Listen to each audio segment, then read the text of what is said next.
everyone believes making the buying experience as simple as possible, letting people just click a button and buy right then gets you the most conversions, but that's not always true. So in essence, what we're finding is basic personalization is good, it's driving conversions. Going too crazy with customizations, you're spending a lot more hours, but the return for the extra personalization isn't really noticeable from what we're seeing. And we tested out with so many big brands. Like I'm talking about companies that do billions and billions and billions of dollars in e-commerce sales. Hello, everyone, and welcome back to Email Einstein, the podcast by Flowium. I'm your host, Vera Sadlak, and today we're diving deep again into the world of email marketing and into the world of email marketing trends. Ladies and gentlemen, today I'm joined by a very, very special guest, by a digital marketing powerhouse, founder of Crazy Ads and Kiss Metrics, and the driving force behind the Uber Suggest and NP Digital. I'm not gonna be doing the long introduction of the guest because you know him, you love him, and we've quoted this guest a lot of time in our podcast before. So without further ado, please welcome Neil Patel. Say hi, Neil. Hi, thanks for having me. Oh, it's amazing to have you. Just as I said to you before the call, to me it feels like a full circle moment because everything I learned about email marketing at some point I learned from your blogs, from your videos, and now having you as a guest here feels a bit surreal, but I'm like so happy to have you here. Before we go to all of the juicy questions, and I do have like a gazillion of them, Neil, I have this like list of this or that kind of questions just to get to know you better. All right, let's do it. Let's do this. Okay, London or LA? I prefer London. Oh, interesting. Even though you live in LA currently. That's I interesting. prefer the weather in London. I prefer rainy, cloudy, colder weather. You would definitely love Vancouver then. Yeah, that's how we roll here. Okay, email or SMS? I love email, but SMS converts better at the moment. Okay, desktop shopping or mobile shopping? I'm a desktop user. I do mobile shopping as well, but it's just easier on a desktop. Okay, using emojis in subject lines, yay or nay? It depends on the industry. In B2B, we haven't seen it do that well. It doesn't look as good. And in B2C, we've seen it work extremely well. But if you Reading? overuse it in B2C, it doesn't work too well. Yeah, that's true. I mean, you have to be careful with those. But reading or listening? Reading. Digital note taking or good old pen and paper? Digital. HTML versus text-based emails. Text-based emails. Much better open rates and deliverability. And we'll definitely come back to this one because it's a big topic and I definitely want to discuss with you. But before we go there, if you had like a theme song playing every time you entered the room, what would it be? I don't know. I don't really have a theme song or don't listen to tons of music. The music I listen to is kids' music, so it's whatever my Aw. kids are listening to. Awesome. So Cocomelon or something, right? Would be your Yeah, a lot of theme Coco song Melon. probably these days. Amazing. Okay, let's talk about the topic that we briefly touched on, HTML versus text-based. There is like a it's a big topic in the industry, HTML versus text-based, which works better in 2023. And I know that in your emails that you send like on a weekly basis, you use Yeah. text-based. And so like Yeah, walk and by the us way, through we've your tried strategy. HTML, not just for us. We've tried it with a ton of Oh, different customers, different industries. In almost all cases, I say almost all, sometimes HTML is great, but in almost all cases, we're able to get deliverability, open rates, click rates, etc., total numbers just to be much better with text-based emails. that's fascinating because for years we've been trained in the industry to use this like drag and drop editors to create this Yeah, like beautiful designs, like then expect dazzle to be our in the emails with everything. promotions. Yeah, but then you'll be in the promotions tab because then they know it's a lot of marketing-based emails. The the big thing that we've seen is people assume text-based emails are only text. You can do Mhm. text-based emails and add in like a GIF or some basic stuff like that, and it still can do well, and you can have some sort of quote unquote images in there, and it still do really well. Awesome. So, what industries do you think this would work for, and what industry that text only emails wouldn't work for?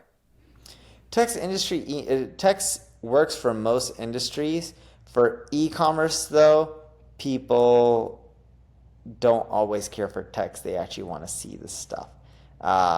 So you can use text-based emails, but include images, templates. The template emails look better, people love them, but the deliverability just isn't as good with the HTML emails. Or maybe I said it wrong. I meant to say, I don't know if I said it wrong, but I meant to say HTML-based emails when you're selling products look better. They're great, but the deliverability on them sucks. Yeah, yeah. I mean, people kind of do expect to see the product in their inboxes. And one thing that we've tested recently, and that honestly was a surprise to me, we've done this like extensive test for one of our clients from the automotive industry, where we were testing like the lifestyle images with their products. So basically, like off-roading cars in the wilderness versus the product of the detail, the product picture actually, and the product pictures outperformed the lifestyle images by far. Like we had like twice the conversion, we had like higher click-through rates, the placed order rates were amazing. So I was like very surprised by this results. Yeah. Yeah, and different tests work differently. Like we've also tested out where people can purchase within the email, so they don't actually have to go to your website. I think it was using AMP. I could be wrong from a technology standpoint. I don't know what the team was using, but they mentioned AMP to me, and we didn't really see much of an increase in conversions. Interesting. They wouldn't have to go to the website. They can buy right then and there in the email, click a button, select their address, size, etc. A lot of times you got to test because what you think will work better doesn't always necessarily work better. Exactly, exactly. And AMP is definitely another like big topic in the industry right now. And for those of you guys who don't know what AMP is, it's basically like this framework for emails, this kind of like framework that delivers an interactive dynamic experience within the inbox. So you can basically like purchase the product within the inbox, or maybe you can play a little game within the inbox. You can book the meetings and more without actually leaving your inbox. And while this technology has been around for a while, I haven't actually seen like a lot of brands using this technology. What's your take on that, Neil? Do you think it's a trend here to stay, or is it something that is like a passing trend? I think it's here to stay, and I think people will do it. But again, we're not seeing it convert as well as people think. So Why if do you it think doesn't, this is the reason? you only get so much across in an email. Sometimes getting the micro commitments, like letting them click a button and going to the website, then reading more, it just converts better.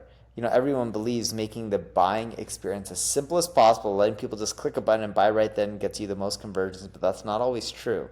Sometimes people have to be warmed up and sold, and you need to get them to take micro commitments before they make a purchase. Not everyone's just ready to swipe a credit card. I love that. I love that aspect. I didn't even think about it because yes, like we've been trained by this big merchants like Amazon. We've been trained for this like one-click purchased experience, and we kind of think that this is what our customers expect, but that's Yep. not always the case. I love Not that. one bit. And it's just that's why you got to test in marketing. What works or people think will work doesn't always work. Yeah, yeah. Well, AMP emails, they definitely become more and more popular. And while I don't see them very often, I really love when the brand sends me this like little, like a quiz that is like embedded in the email, or some sort of like animated, I don't know, like animated discount kind of situation. But what we've Yep. noticed, like working with these emails, like for us at least, I'm just talking about the e-commerce brands that we work, AMP emails, they might not have as big of a return on investment as regular email has, just because it requires like a lot of more like work and coding from our team. And normally we get like similar sort of like revenue from those emails. No, Yeah. totally, right? And I think you got it right in which, look, it doesn't always work the way people want. They got to end up trying a lot of different things and learning over time. And, it's just a numbers game of trying different things and analyzing what's your ROI, because you make a good point there too. People don't realize that in marketing, it's not just about spend, it's also time. Something can take you Hmm. 20 hours to do, and something can take you 10 minutes to do. And if you're going to make 1% more, but something takes you 20 hours, probably worth you spending the time somewhere else. Right, right. No, I love how these two trends, the text-based emails and AMP, they are like completely opposite these trends, and they both working. So it's like hard to Yep. tell which one is like the winning one, right? It's kind of like a combo of both. That's right. Yeah, interesting, interesting. Okay, another big topic, and the topic that has been around for a while, is personalization. And I feel that it is still a rising trend, even though we became like so much more advanced compared to like a few years ago. What's your take on that? Do you view personalization in email marketing as still like a rising trend? I do think personalization in email marketing is a huge rising trend, but what we found is when you personalize so much, your conversions actually don't go up that much more. And here's a great example of this. If I have a dog, I don't, but let's imagine I have a dog, and you send me products for cat food, it's not going to convert because I don't have a cat. Of course, sending me dog stuff is going to convert better. That's general personalization just based on previous buying trends, right? Hmm. But what we found is when you go so specific and be like, Neil, these are the shoes you're going to like, and this color and this size, and really try to personalize each and every single email to like, you know, the, you know, all the way till the pretty much finish line, we Hmm. find that the conversion lift isn't that much. So in essence, what we're finding is basic personalization is good. It's driving conversions. Going too crazy with customizations, you're spending a lot more hours, but the return for the extra personalization isn't really noticeable from what we're seeing. And we tested out with so many big brands. Like I'm talking about companies that do billions and billions and billions of dollars in e-commerce sales. That's very interesting. And like speaking about the big brands, something that I've noticed with like Amazon or like Home Depot, like all of these emails, they are not personalized at all. I mean, most of the emails that I receive from like Home Depot or something, they're not personalized. They like recommend me things that I haven't purchased or I haven't even like expressed interest in. So do you think for this like big dogs of e-commerce, personalization is like overrated, or are these big brands potentially missing on like big opportunity? What's your take on that? They need to personalize a little bit, but again, they don't need to personalize that much. We're not seeing the increase in ROI. And, you know, it's not hard to guess when I say we've tested this with brands that are doing billions of dollars and billions in e-commerce sales. There's not a ton out there, right? So we've tested personalization with these big brands and they're thinking about it and we're talking to them about it. But I'm Hmm. telling you, it's not that big of a difference in ROI from what we're seeing. That's very interesting because that sounds almost like counterintuitive to everything that we like learned over the years about personalization, but that's like fascinating. What is like, But what but do they you keep in consider? mind they start sorry to cut you off, but they still do want it personalized, right? The dog food Right. example versus cat food. People do want basic personalization. It's just going to the 10th degree or just like the nth degree and just spending all the time just making it perfect. We're just not seeing ROI there. Why do you think this is the reason? Do you think people want to have like choices? Do you think people don't want to be told what to purchase? Like, what's the psychology behind it? I don't know. When we talk to people and done surveys and talk to people in person, they want everything personalized. Like, yeah, it'd be great if you can tell me what shoe I want, the color, the Hmm. exact size, and just tell me to click a button and buy. But we found that either A, the personalization isn't that good yet, which we don't think it is. Like, it's not technology can't read minds at this point in time. And Hmm. B, a lot of times what people say and what they do is very two different things.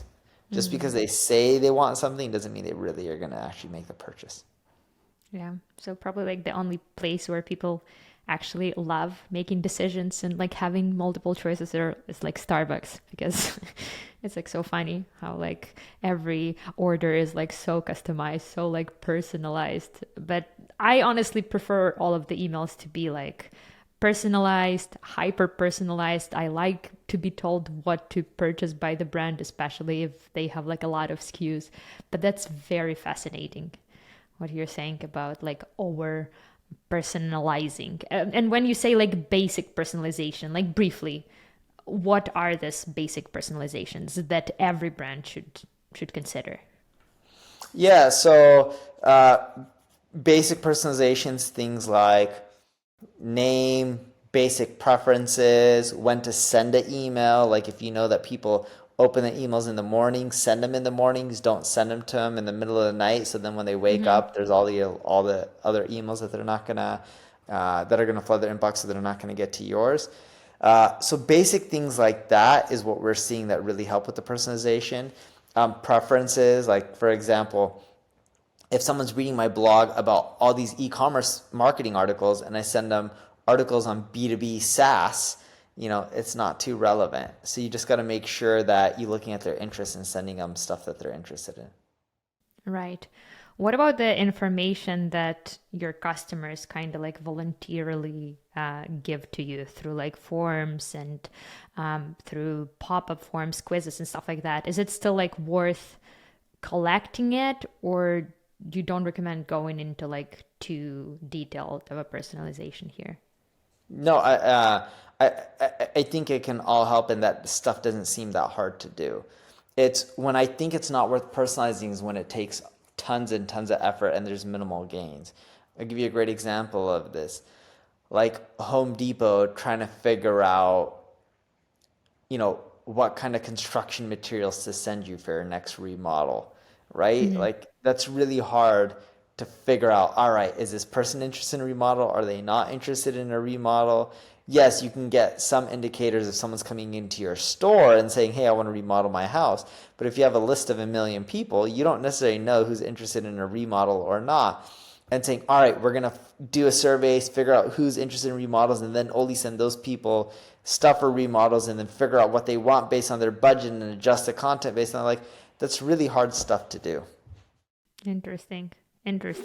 Want to discover how much money your email marketing can actually bring you? If that's the case, let our team of email marketing experts show you how. With our free email marketing audit, we'll conduct a comprehensive analysis of your email marketing efforts, provide you with an action plan, and show you how to effectively segment and convert your audience. Simply go to flowium.com/audit and book your audit today.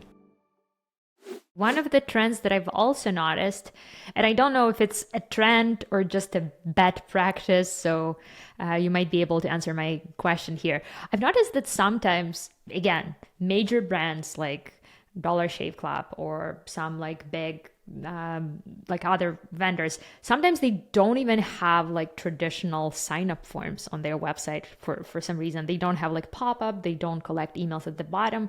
Why is that? Do you believe that like traditional email sign-up form is like on its way out, or is it just something that they are missing?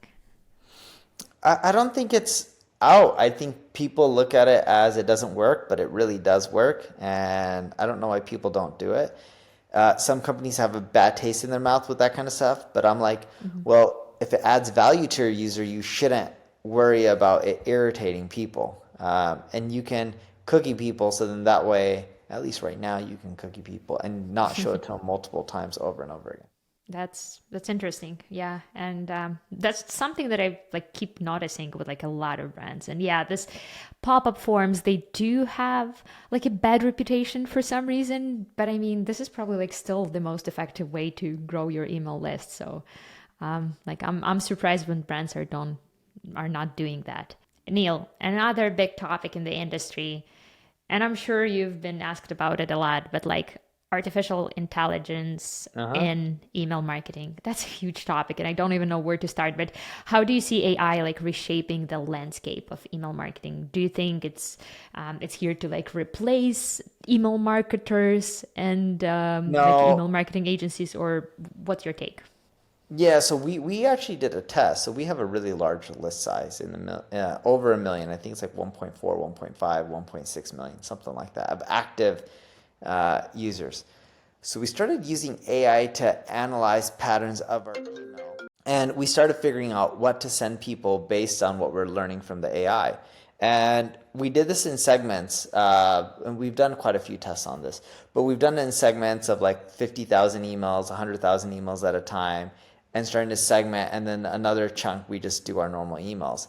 We're not noticing, because with AI, you can actually write a custom email to each individual person, right? We're not really seeing any lift from it. Heck, with some of the tests we ran, we actually saw a decrease in conversions by using the AI and it writing a customized email to each person. I'm not saying it won't work and it's not here to stay, and I'm not saying that it won't improve conversions. I'm saying in its current form, it's not ready for production for email marketing in mass quantity.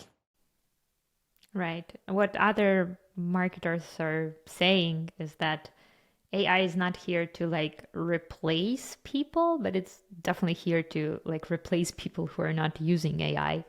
Yes. Because I mean, we're using like a lot of tools, even for our efforts here. What's your favorite tools for email marketing that your team is using? What's your recommendations? We use all the major ones, and we don't necessarily say one is better than the other. We adapt based on what the customers are and what they're using and what they want to use. Interesting, interesting. Yeah, and actually on your website, I read that about 44% of marketers that you like work with, they believe that AI will positively impact their careers, and that's definitely something that I personally believe too. Yeah, that's fascinating. What some of our clients are using, we have this like AI technology that is basically like adjusting the hero images, and basically we like customize hero images, personalize hero images with their first name, last name, or any other information that can be pulled from the from Klaviyo. But also we use it for to create this like personalized videos as well, where AI can like adjust, like personalize the existing video so it feels like it's been like actually recorded. So that's just like some fascinating technologies that we've started using. That's very interesting. And just like to wrap up our conversation, I guess, about the future of email marketing, with the rise of like different communication platforms like messaging apps, and considering like evolution and adaptability of the email, where do you see email marketing in like the next decade? What's your take on that? What trends are you seeing? Almost all email marketing platforms are starting to do all types of messaging: email, Mm-hmm. SMS, social, etc. Everyone's adding in the features. I look at the big thing is email marketing. It's not dead. It's here to stay. AI will make the process of creating emails better. I think people start seeing more simpler, plain text emails continually perform better. And I think people are going to look at holistic campaigns with emails, in which how can you integrate email marketing within your overall marketing campaigns and get all the channels to work together, versus saying, I'm going to do email and then I'm going to do another SMS campaign and then a push notification campaign, and then social campaigns. We're seeing a lot of companies not looking at it as a full circle and it working all together with their campaigns. Instead, they look at email as, oh, cool, yeah, we have this promotion, just send a blast. Yeah, if you just think about it that way, it's not going to perform as well as how can it holistically work with your marketing.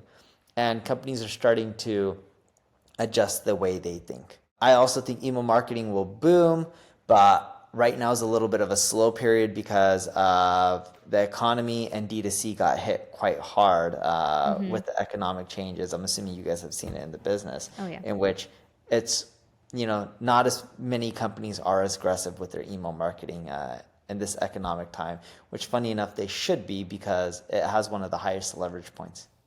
Yeah, still has one of the highest conversions too in the industry, which is, yeah, that's interesting. And when you like talk about that like holistic approach, or I guess that like omni-channel experience, what's your recommendations there? Where should you start from? And what's sort of like the role of email marketing in that like big ecosystem? It's actually really simple. It starts when people are working on strategizing what marketing campaigns they want to do over the next quarter, 6 months, year, whatever it may be. Email should be involved from day one.